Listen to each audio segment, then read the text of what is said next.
మహేష్, రామ్ చరణ్, అల్లు అర్జున్, ఎన్టీఆర్ లాంటి బడా స్టార్ల తరువాత వరుసలో ఉండే హీరోల సినిమాలు రావడం తగ్గిపోయింది. చూసారా? నాని సొంతంగా కథ, మేకింగ్ లాంటివన్నీ చూసుకుంటూ ఏడాదికి 1-2 సార్లు వస్తాడు. విజయ్ దేవరకొండ, నితిన్ లాంటి వాళ్ళకి హిట్ పడి చాలా ఏళ్లయింది. సర్వానంద్ కనిపించడమే తగ్గిపోయింది.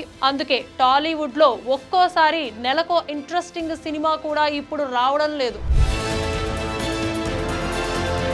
ఇక హీరోలే కాదు, హీరోయిన్లు, ఇతర టెక్నీషియన్ల విషయంలో కూడా ఇదే ధోరణి వచ్చేసింది. అందుకే పెద్ద బడ్జెట్ సినిమాలు ఓ అరడజన్ వస్తుంటే మిడ్ రేంజ్ సినిమాలు 10-15 రిలీజ్ అవుతున్నాయి. మిగతావన్నీ నామ్కే వాస్తు వస్తున్నట్టుగా అనిపిస్తోంది.